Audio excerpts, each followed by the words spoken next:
want to welcome Zeb Boykin back to the show. Zeb, thanks for joining me. You've been doing a lot of fantastic work. Now, see, something strange is happening. Okay, we're going to keep going, but we've got a black... There's something wrong with my broadcasting software. I'll post this as soon as... Yeah. It's just that it's not going out live, so don't worry about it. We'll record it and then we'll put it out right after. But let's just get through this because I know you don't have a lot of time. And I want to start, first of all, by apologizing and explaining to everybody. Zeb and I connected last week, and Zeb had done a video where he was analyzing a full resolution 1920 1080 clip. I had seen you after you did your great viral video on Owen Schroyer, and Owen could tell. He said, oh, wow, this looks higher resolution than any other clip that I had seen. And you thought it was the original file. I thought it was the original file. Everybody is just operating in good faith here, but we got so many people coming at us. It becomes a question of, where are these files coming from? And a lot of people who don't use their real names and all that kind of thing.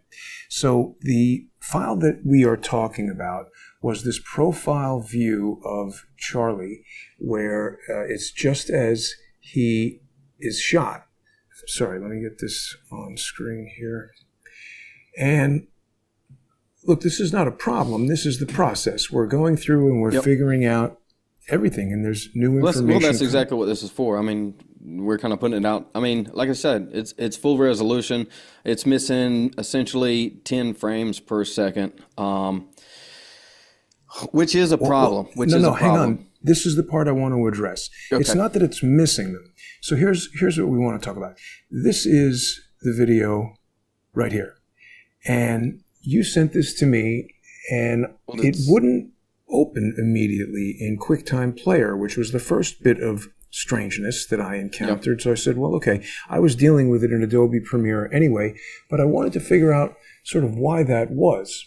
So what I figured out is it's an MPEG transport stream, which is unusual, but I was able to open it in VLC.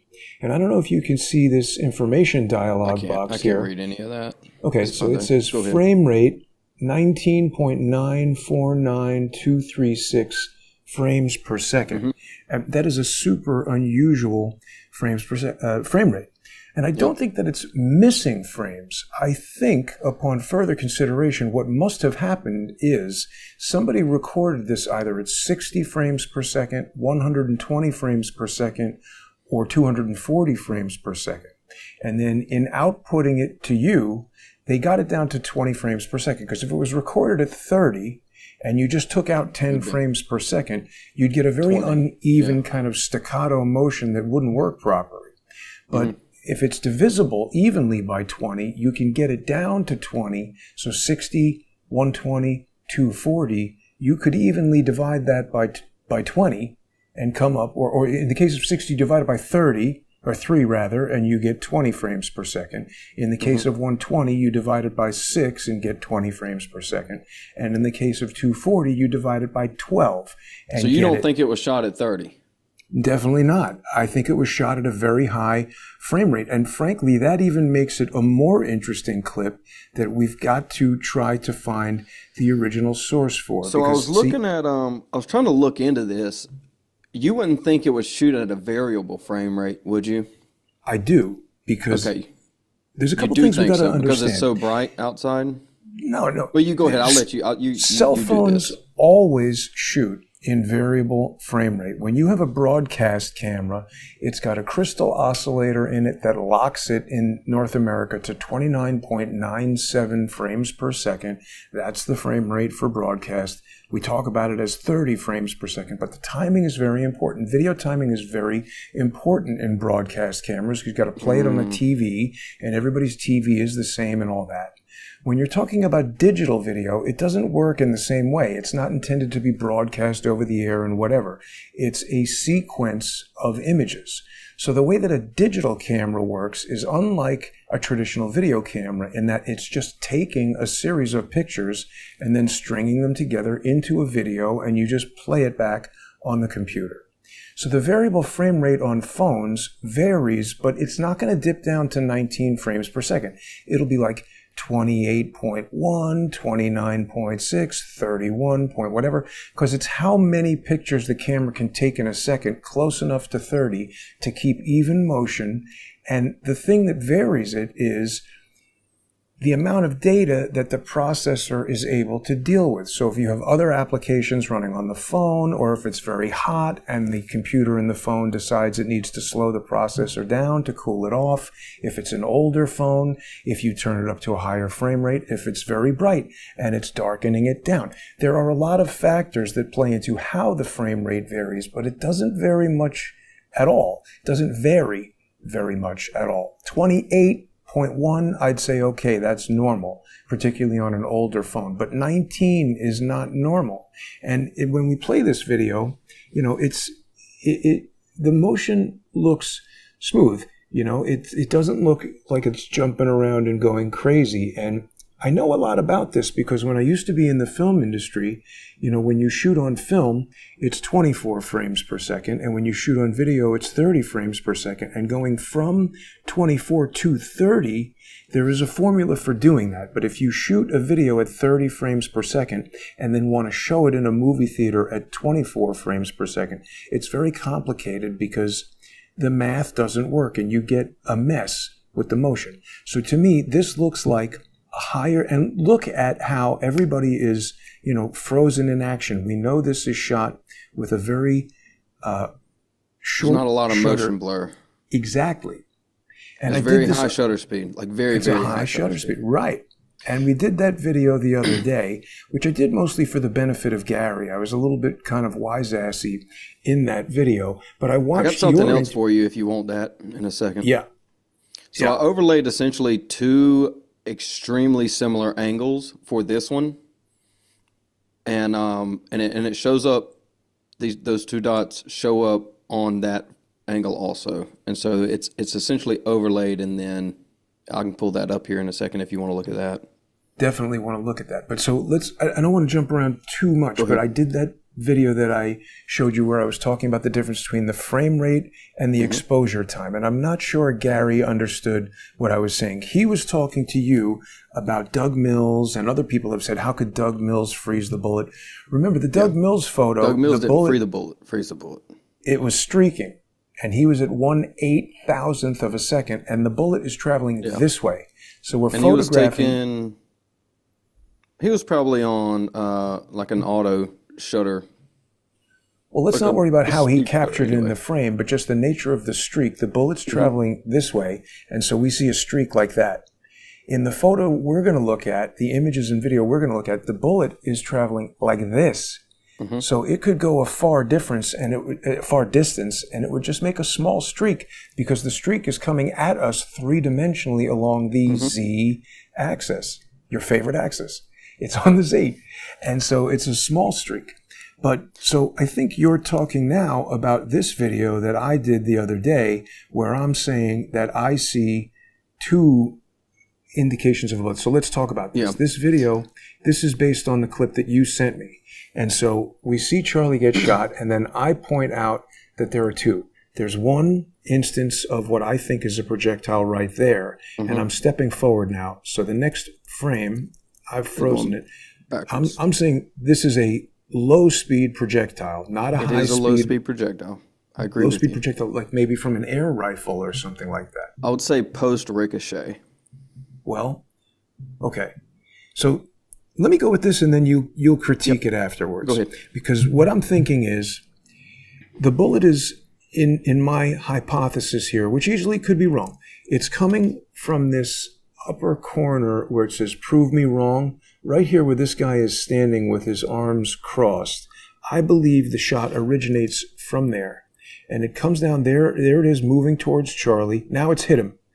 And it's hit his collar. It's gone through his neck, I allege, and it hits the collar and pulls the collar up, because I just don't see how a shock wave of a bullet coming from the front of him could stretch the fabric like something is pinching it and pulling it up. But if the bullet has gone through his neck and catches the fabric, it might do that. And if the bullet is coming from a high-powered air rifle, it might be powerful enough to penetrate his neck and come out the other side, but it's going to have lost so much of its kinetic energy that it's just caught by the shirt, and then it's rolling around in the front of his shirt. And what we see here, even though this is the second frame, right? We saw the bullet on its way to Charlie. Here he's been hit. How could we also see the bullet back there? People would say it's moving in reverse or it's going backwards. But what I'm saying is this is an artifact of video compression. And if we are able to determine that this was in fact shot at 120 frames per second, let me finish. 120 frames per second or 240 frames per second, which I think it was, because that's the only logical way it could get to 20 frames per second on output to you. That means there were at least 3 times and as many as 12 times the number of images in this original video. So when the video compressor is going through, it sees this high contrast, fast moving dot in all these different positions, but it's moving so fast that it tricks the video compressor. So it places it there later than it's supposed to be there. It's a latent image that is in the frame. That's why I'm calling it an MPEG ghost. Give me 1 second. I see what you're saying. I don't think there's enough time between a single frame, even at 20 frames a second, to do what you're alleging is happening. 240 is what I'm saying. This is shot at 240 frames Even if per it's second. shot at 240, you still... I mean, What if that's are we moving variable ghost framing, I guess, is the 500 feet question? per second? Not variable ghost framing. What I'm Yeah, but saying is you're saying it goes through, it catches the shirt, and the shirt throws it back. no. It's moving straight from the tent through Charlie. But because it's moving so fast, the video compressor is confused and it's showing us the previous position of the shot. This happens in MPEG when I was tracking all these drones and bugs and things moving fast across the screen. When you have a black dot that's a small, tiny point moving fast and it's in one place in one frame and another place in the next frame, sometimes the video compressor leaves it in the previous frame and it can't quite catch up to where the thing actually is. So it's showing us the previous position of the projectile is what I'm saying. It's showing it to us late. That's why we see his collar being caught at the same time that we see the bullet in its previous position. I realize this is a confusing concept, but it's the only thing that makes sense to me. I get the concept. This will make more sense to you. Give me 1 second. If you give me full screen. Sure. All right, so what we're seeing is that projectile. So when I made my first video, I was wrong. I was off. Let me move this over for you. That's so bad that we're not live. I got to figure out why that's All right, happening. so this is this is an overlay of an extremely similar angle to the one that we have in high def. I was going to save this tomorrow, but I'll give it to you. This is an overlay, and you can see where I've tried to track everything just frame by frame to move Charlie. And so what we're seeing is this frame right What do you here. mean This an is a frame. extremely This is the similar first- angle. How did you get this other angle? So this is the first one I ripped from Twitter. I thought it was the same angle. I thought it was the same angle until I overlaid it. It's not the same angle. It's not. It changes dimensions. All right, let's see. I'll send it to you. I just overlaid it here like Let's an see hour it. ago. And so we see this frame. This is on the vertical this vertical video right here. You can see it's vertical. You can see the outline of it. And so we're tracking this. And so this is the dot that I assumed was the round coming in to Charlie, and it's not. This is post ricochet. And so what we're going to be talking about is the flash on the initial video is actually what's called transonic, and it's where it's essentially breaking the sound barrier. Whether it's up or down, it's creating that effect, the vibration of vapor effect. So that's what you're seeing. It's not a flash because you can see the reflection of that in that window itself. And so this is the bullet post ricochet. There's another one floating around where you can see a streak on Charlie's knee. I'll have to find that later. I don't have it right now. I don't know if that's his earpiece or the round yet. Irrelevant at this point. So with my theory, we're shooting from the corner over there off to Charlie's right. It comes in, hits. You can see you can actually see on a video it hits the back of his head because it has local expansion. Any time it hits something, it has an impact. It's just energy distribution, and so you have to explain energy distribution, right? This is why people are going to have those. Show me where it changes dimensions, though, because this looks like it's got to be from the same camera. So I thought it was too, but well, you can't see on my screen right now, but I have all of these. All of these are. You see, these are dimension changes over there on the right with key, whatever they're called, key positions or something. These are dimension changes just to keep it matched across the board, But there's no way two people hand-holding cell phones are going to get such a similar angle. It's just not possible. I thought so too. So this supports what I'm saying, that the video was originally shot at a higher frame rate, and maybe you have a 30-frame version, and this, you've got it overlaid. I see what you're saying. Dude, this is the same video. But I don't think it is the same video. It's got to be. It's got to be. Right? And somebody outputted this video at 30 doesn't frames. move. This is a pretty still video. This video does, right? So if we're going, well, I have to I see what you're saying. You've stabilized it. Yeah, I've tried to stabilize it on the other video. I see what you're saying. And I see what you're saying. Okay. It's changed. I'll send this to you. So it's two people standing next to each other. I didn't realize that you stabilized it. I see now. I tried to. So this I think would be a ghost pixelation right here, because we two see different videos frame. Have the same MPEG ghost. How could that be? No, it's not. It's not this. It's just one. It's just one ghost on one video. It's on the one with the odd frame rate. It's on the one with odd frame rate. And so we're looking at this. This is what I thought was initial coming in, but it's not. Like I said, I think we're approaching too many ideas at the same time, because I didn't even finish telling you what I was trying to tell you. I want to see this and evaluate this further, but I think. And then it comes over here for the next frame. So we're looking at 1 frame, 2 frame, and 3 frame over here. Well, you can't see that, can you? 1 frame, 2 frame, 3 frame. I mean, that really supports what I'm saying, that it's coming from behind him, doesn't it? Well, if we start here and go next frame, it's flying past him.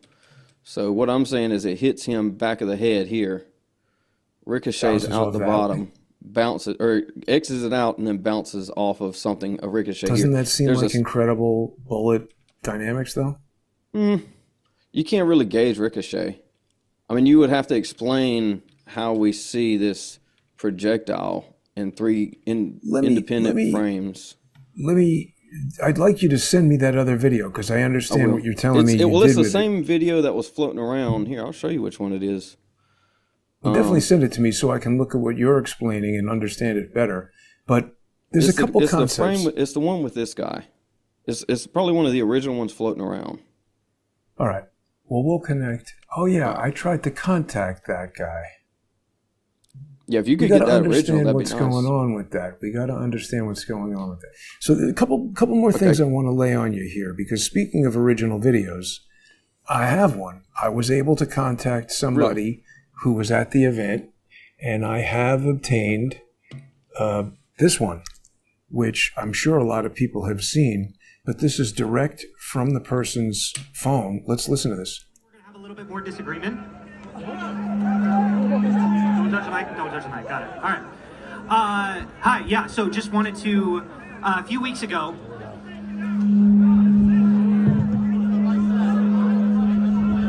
Is that good? You want me to just continue? All right. All right. Great. All right.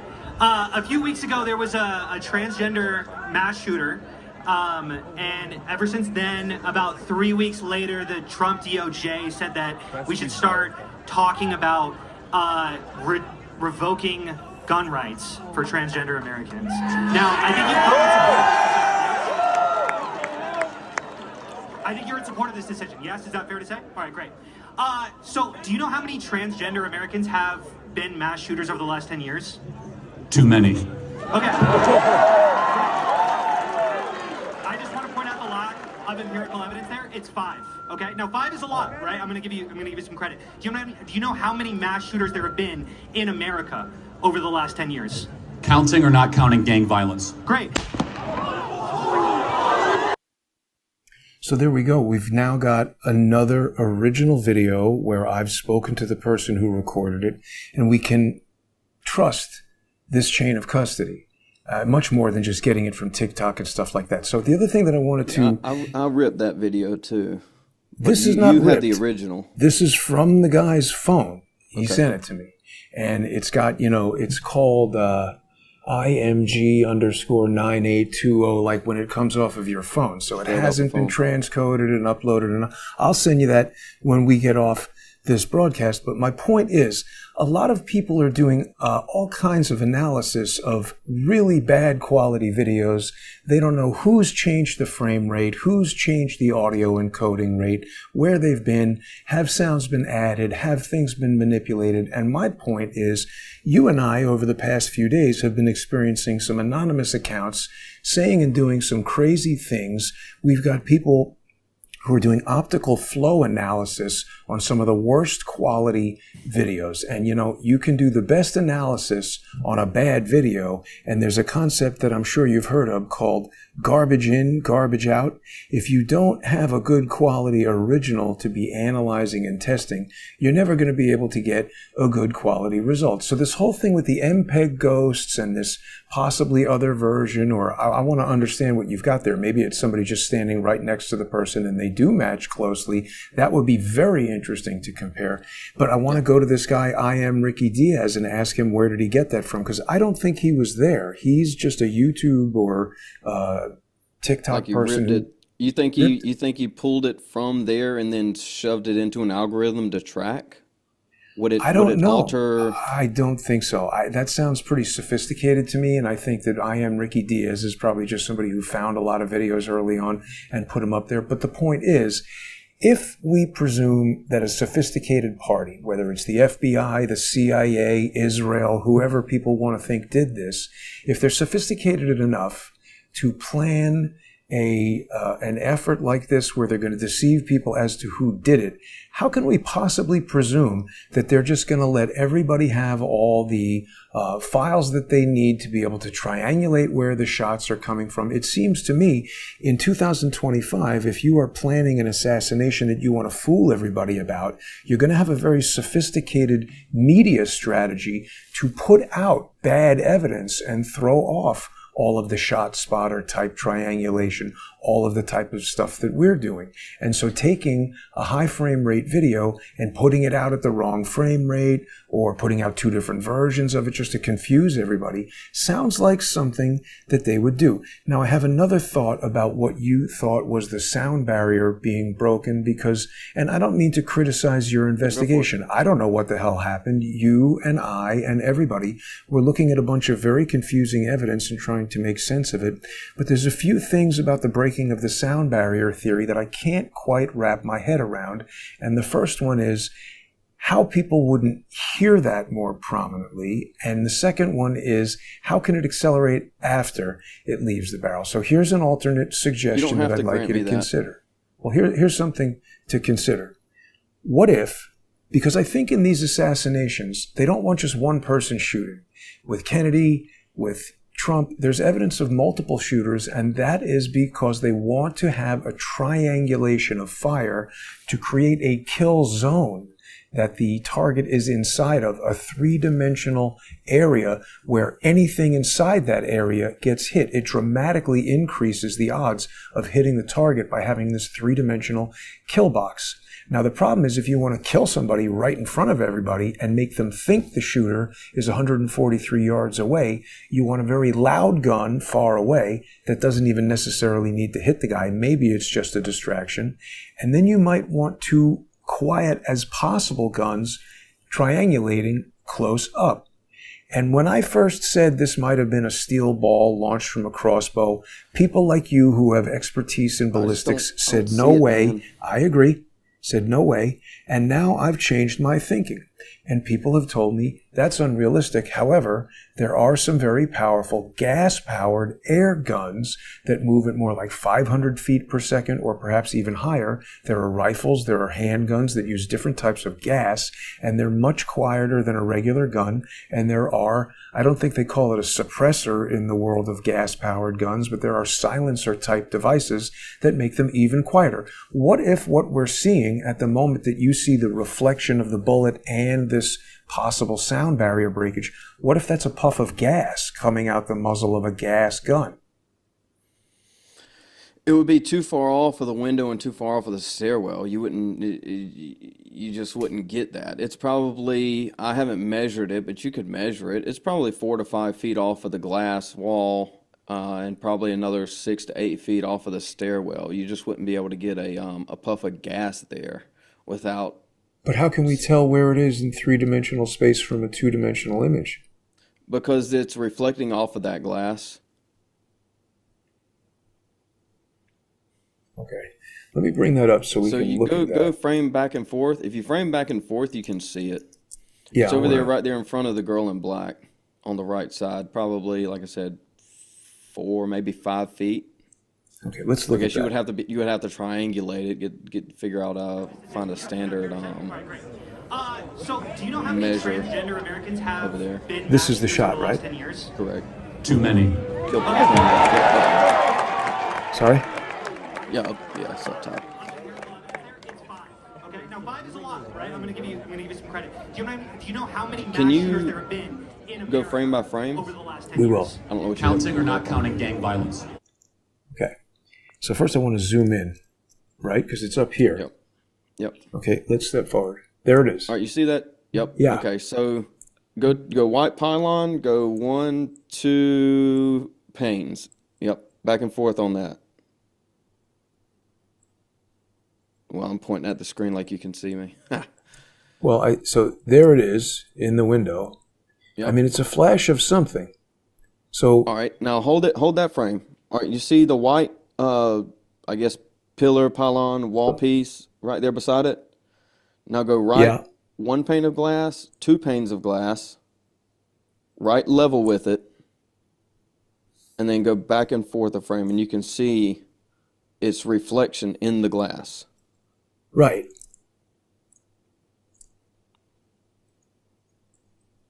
See, I see something right here also, but those look like bugs or something. Yeah, I'm not worried about specs right now. So there's the It's flash, a and you puff say, of white on the right, "Oh, slightly. I see it here. I see above this." Yes. That's the only frame it appears on, is the same frame that appears on. And so No, wait a minute, it's that's suspended still there. in 3D space. But see, here's somebody's head reflecting. Correct. There's To the something left. above it. What is this guy holding? Could it be Onto somebody the taking a stairwell. flash photo? See, these are bugs flying by. Yeah, Didn't I'm we not see a worried about the reflection, bugs. I'm not worried about the reflection bugs. of a bullet or something?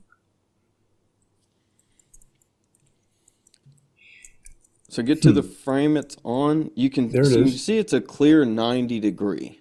And so if you go to a video by Smarter Every Day, he explains the subsonic, supersonic, transonic with a bullet, and it looks exactly like that, right? It's essentially sitting at Mach 1, and so it's holding it. The temperature or something was off. They were trying to shoot subsonic, but it was the round flew too fast, and it ended up transonic. You don't have to give me sped up in space. Granted, I mean you can, but that's kind of irrelevant at this point. And so when it's suspended in space right there, you can see its reflection in the window.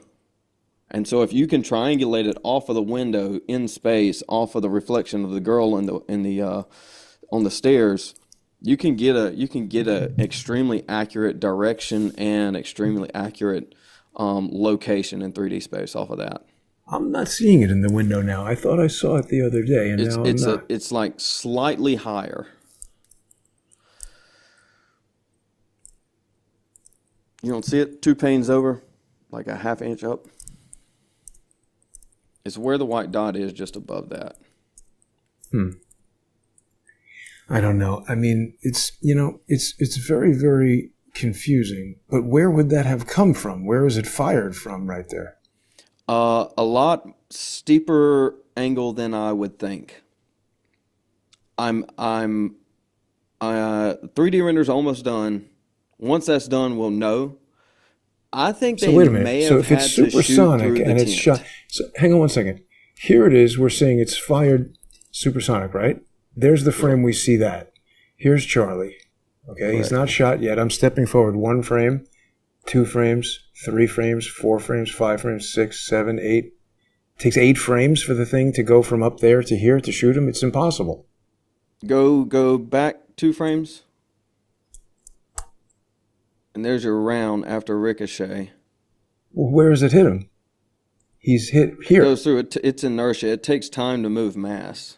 Not 8 frames. That's a lot of time. I agree.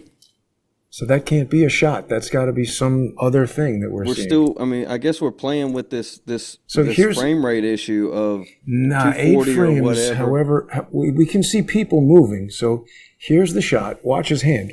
1, 2, 3, 4, 5, 6, 7, 8. It's 8 frames. Human hands move. There's no way a bullet is traveling from up there to here in 8 frames. It's What I'm saying probably is, what I'm talking about is if this is at 240 frames per second and it's here, 80 feet to it, maybe less, maybe 70. What's that? 10 feet a frame. come on, that's like a car driving. What I'm saying is this thing 10 feet a is frame at 20. in the time of 2 frames, it moves from this corner to here. So that might be 120th of a second from here to here. If this is shot at 240, that seems much more like a low-speed projectile. And if it goes through his neck, catches the collar pulls up. Today, there was Jesse on Fire had a video where he shows a localized hump on the back of the shirt. And they're saying that indicated a shot from the front, but that doesn't make sense either because he doesn't react yet. It's almost like that localized hump shows the instant it impacts the back, and it's so localized.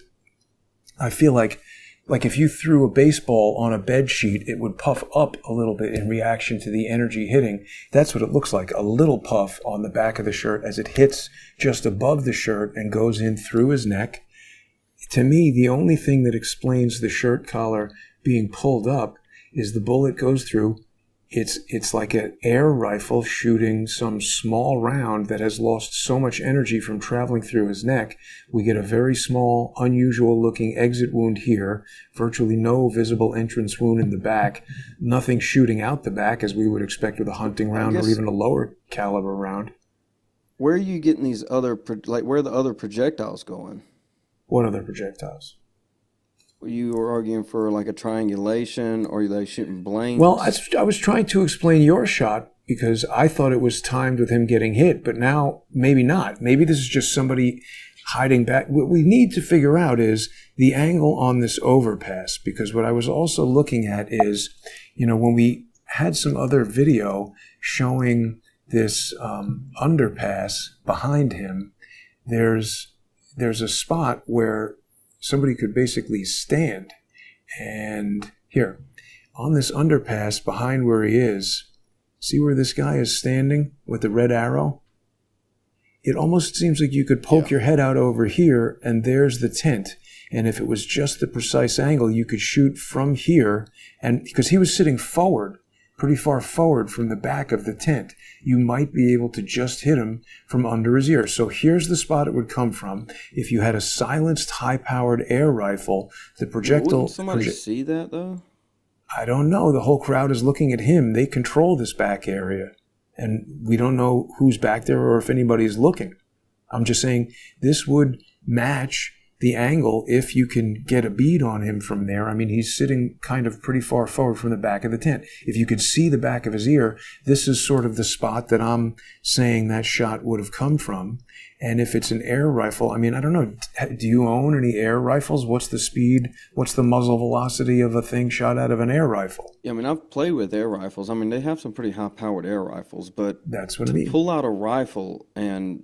What about a handgun? They have air handguns. There's one called the B and W. Let me show you this. B and W 50.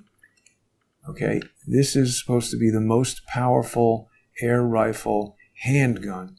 And I mean, I don't know if you put a laser sight on this thing, and I just don't know. I mean, if you shot somebody in the back of the neck with a 22, maybe it would just pop out the front like that. It doesn't seem like a high-powered rifle. Everybody seems to think a high-powered rifle would like obliterate his neck. And by the way, if this is the CIA or the Mossad or some international intelligence agency, don't they have the ability to develop some kind of gun based on these things? I mean, if you can buy this for $639, don't they have some exotic weapon that uses more compressed gas and a higher velocity or whatever? I don't know. I'm just saying we see a lot of things that don't make sense. I am not a ballistics expert, but I am seeing you, John Cullen, Gary, lots of people on the internet who have gun channels and lots of experience with guns, and nobody agrees on what this wound is, where it's coming from. That tells me it's something unusual that people haven't seen before. You got me questioning that white space we see up there now. Why didn't I realize it was that many frames? That doesn't even hit him. I mean, that's some kind of bug or something. We see a lot of activity. It's a bug, though. Well, we see a lot of activity up there of things flying around, bugs and whatever it is. I'm just saying 8 frames is a world of time. It's a minute. It's just way too much time. We see humans reacting over here. It's way more time than it would take a bullet to travel down there. Right? So I think we can both agree that the bullet's not inside of him. Whatever it is, the bullet's not inside of him. I think we both agree that these projectiles we see post-hit are the projectile, whatever that is. No. What I'm saying is, we see... You think it's pre-hit? Here's the projectile mid-flight.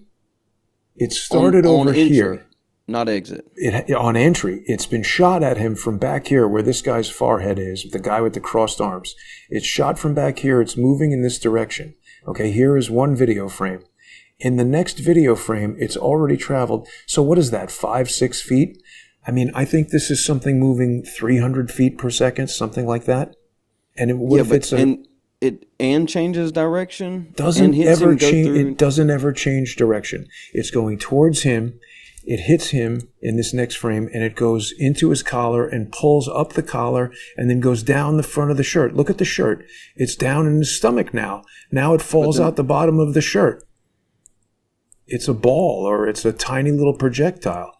And I'm just saying the only reason why we see it here, it's flying towards him.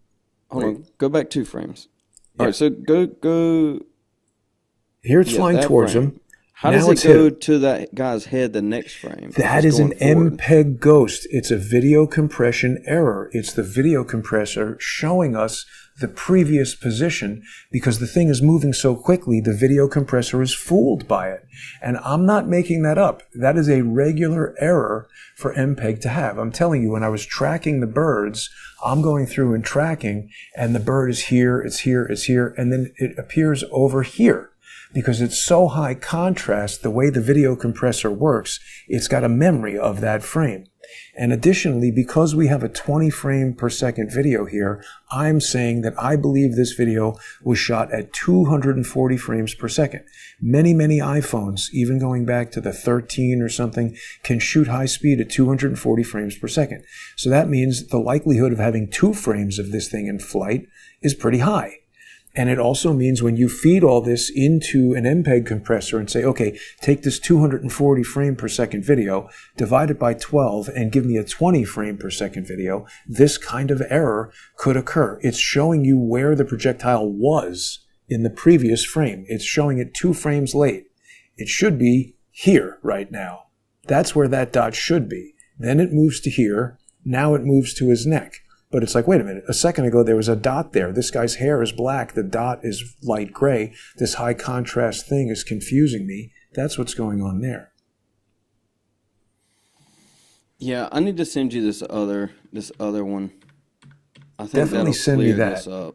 Send me that. The point I'm getting at is there's still a lot more analysis that needs to be done. And the most important thing to be doing at this stage of this crowdsourced investigation, and I'm not saying my branded channel, I'm saying everybody is doing crowdsourced investigation. You get videos from people you don't know, you go on other people's shows, everybody shares ideas. That's the crowdsourcing aspect of it.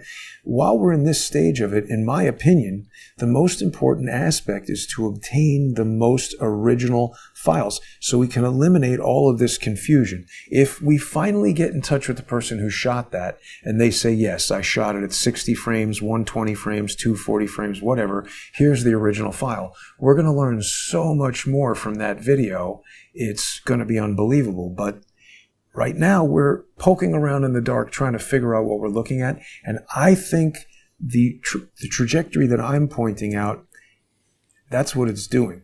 The other thing is we had a video today from a very attractive and well-spoken young lady who was quite effusive in her praise of my videos, so I'm sorry to disagree with this person, but she said that she saw this low-speed projectile traveling through Charlie and coming out the other side. There's no way that that's correct. Not counting gang violence. That's just a random dot that she saw because she's seeing it down over here. She's saying that it's passing in front of this girl operating the camera, but that can't possibly be because she's closer to us in 3D space. This bullet, even if it did pass through, it would go in front of this woman. She's got a video camera pointed at Charlie off to Charlie's left. She's standing much closer to the camera that's giving us this image than the bullet could possibly.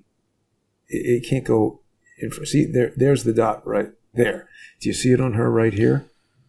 That's not a bullet. That's an insect or something flying by. And it doesn't line up with the trajectory. Because what I'm trying to explain in this video is this low-speed projectile is captured midair, then it hits his shirt.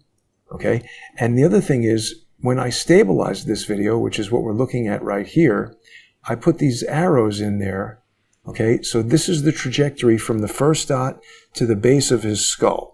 And what I'm saying is it goes in sort of right below his hairline, and there's motion blur and stuff. So here we see now it would enter the back of his head and kind of deflect downward about 19 degrees, which to me seems like pretty normal deflection activity for a bullet, doesn't it? 19 degrees down instead of bouncing all over the place. Don't they generally hit something and go a little bit off? They're not like ricocheting back across the room. Well, it depends on entry angle too. Here, give me full screen one more time. Yeah. All right, so this is, like I said, I'll send you this. This is overlaid. This is what we're looking at. So this is this is on both frames. It's overlaid right now. So this is on both frames. This is only on this one frame. You've captured the bullet in two different positions. If these are in fact two different videos, it's backing up what I'm saying. It's the trajectory of a. It's these. One of these videos has a bleed frame. The frames are bleeding together, and so that's why you're getting the projectile in two separate. What do you mean positions. a bleed frame? It's mixing compressing the together? frame together. Yes, That's a sign that it's a higher frame rate video that's been we output. would need to get it. But this matches up on both of them. This comes up on the vertical video, and then if we follow it, the next frame it's still ghosted or bleed frame. You got to send me that. And we got to keep working have it on here. this. So if we're running, I mean it's one, boom, two, boom, three, boom. You got to send me this vertical video, and we got to keep working on it so I understand it better. So listen, I know you said you didn't have a lot of time, and I've kept you over. It's probably not good quality on your end. Doesn't matter. Yeah. Oh, here, yes. Here it's not good. I can't really see what you're showing me, and you've stabilized it, so I don't fully understand what we're looking at. But send me that original vertical video after we get done over here, and I'll let's send you what I have. It's not original. I just ripped. I mean, that's probably I understand. The second one I ripped from. That's fine. I just want to see what you've got there, and then we'll be able to tell more about it. But I want to deal with this problem that the broadcast software is just putting out a black frame and get this video out so everybody can see it. I'm sorry to have dominated this conversation, but No, I you're wanted to fine. share that with you so that you could understand where I'm going with it. And I Yeah, hope you come back I soon. guess I get it. I mean, I'm kind of questioning it now. Is there two shots? Is there two shots? Could be. I don't know. But we would hear two shots. I see when I Unless entered one this. was intentionally subsonic and one accidentally went sonic. I don't Wouldn't know. people hear We that? would have to. Wouldn't I people would hear think. it?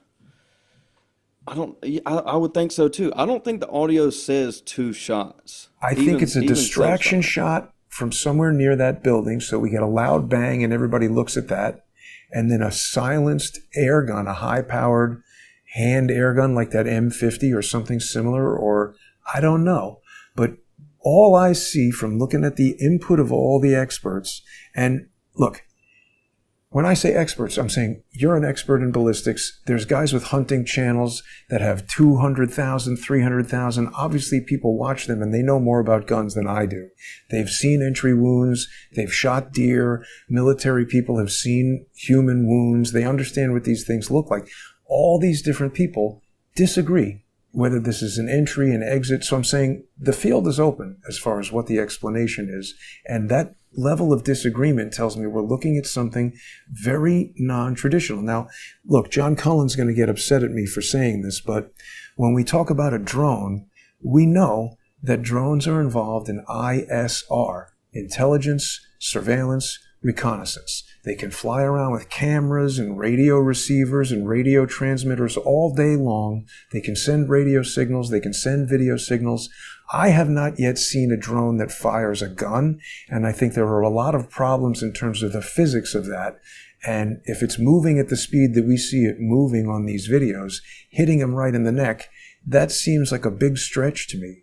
The other thing is when we're dealing with these decimated quality videos that people don't know the origin of, wouldn't it be something they want to do to inject videos with manipulated sound or transcode the sound from 48 kilohertz to 44 kilohertz to mess with the timing? And can't that somehow affect these calculations so there's some degree of error there? If we're saying there's a drone flying next to a building and there's a building 15 feet away, my mind immediately says it's much more probable that there's someone on the building. Even if we don't see them in a video, someone could be hidden shooting from the building rather than a flying drone.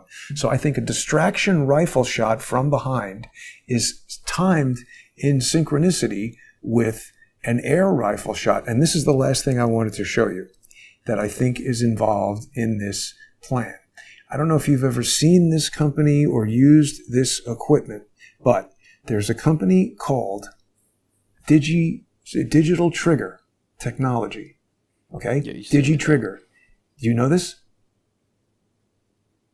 Yeah, you Have you sent ever it used to me. this? No. Okay, I sent it to you. So what this is this is for an AR-15 or an AR-style trigger. Again, I don't know anything about triggers, but I've seen this on gun channels where expert snipers are saying this thing is awesome because you can program it to do, I forget what the terminology is, but like a feather touch or whatever the hell they're talking about, where you just tap it and you're not disrupting the aim or whatever. It's, for snipering, you can program it for that. You can program it so you pull the trigger once and it shoots twice. You can program it so you pull the trigger and it shoots continuously. The guy who invented it tells you to check the laws in your state and don't use it for anything illegal. But here's what I do know about digital stuff, Zeb. If you have one digital trigger, that means you can link up and synchronize multiple digital triggers. So if you have drones flying around creating an ad hoc radio communications network, they could coordinate signals between digital triggers so that if you're in one position and I'm in another position, I'm on the radio and I say, Zeb, do you have the target? You said, yes, I have a laser on the target. Okay, ready? You pull your trigger and wait for my shot. So you pull your trigger down and that is like releasing a safety on your gun. It's ready to fire. But the triggers are timed with these two digital triggers such that when I pull my trigger, both guns fire and you're just holding aim on the target. Now, you're firing a rifle that makes a big loud bang. I'm firing a silenced air gun with a laser sight on it and a digital trigger on it. And both shots happen simultaneously. People close to it say, I don't know, I feel like I heard a pop, but I also heard a very loud shot over there, and I don't know about guns, and it was an echoey amphitheater, so people would be confused by that. And we have to agree, I know we agree, we don't have to do anything, I know we agree that deception and confusion are the name of the game here. They're doing all this kind of stuff to fool everybody. So if John sees this video, I'm not trying to upset him, I'm just saying they want to fool us, and they're planting digital media files and deceptive clues and using these anonymously named Twitter accounts to send you things that don't make sense, to send me things that don't make sense, to, chastise and insult us when we put up theories that do make sense. And that is the name of the game. There's no reason to believe that that started after the assassination. It's embedded in the evidence that we're looking at. And figuring out those tricks is a big part of what we need to do, I think. Yeah, I think so. I mean, that's all we have to do is basically sift through the information. Is it good? Is it bad? Is it real? Should we chase this? Should we not?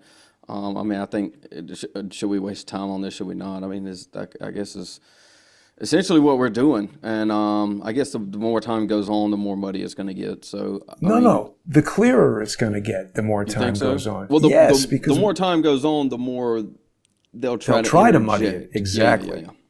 But we're going to use these tactics to clear through the mud. So now I have obtained 2 original camera files. We've got Adam Bartholomew, Life is Driving, at Life is Driving on Twitter and YouTube. We've got another source who has specifically told me they don't want to be named, but it's the original file. I spoke to the person. I found their name, cold called them, and they said, sure, I'll send you the file. I got the file. It's named like a phone file. It's got the right data rate, the right resolution. That's the original file.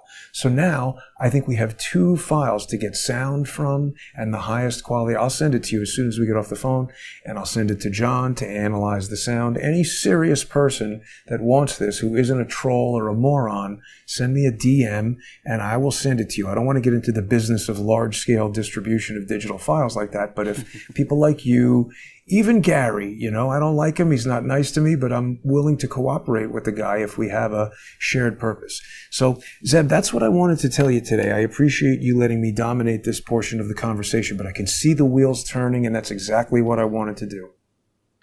Yeah, you got me questioning now. Yeah, I'm gonna have to go back. I'm gonna have to back to the drawing board. Yeah, through this we'll do another show in a couple days or next week or whenever you want, and we're gonna stay on this.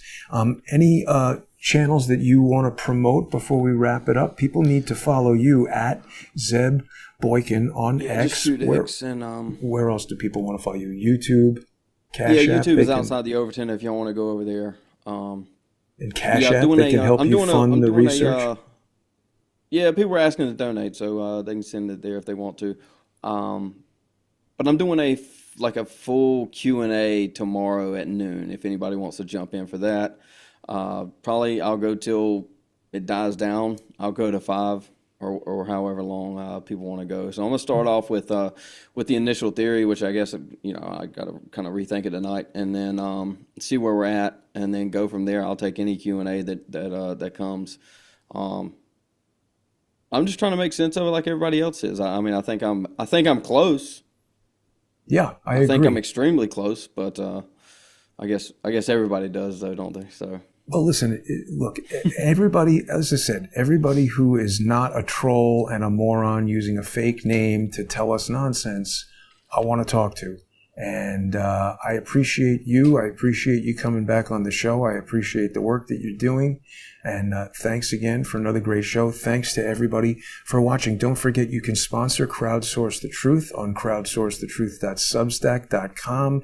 Access sponsor exclusive content there. You're going to get the same content on subscribestar.com and patreon.com/crowdsourcethetruth. And you'll also get the sponsor exclusive content when you follow me on X at JG_CSTT and subscribe. Thanks to everybody who is sponsoring Crowdsource the Truth. Thanks to Zeb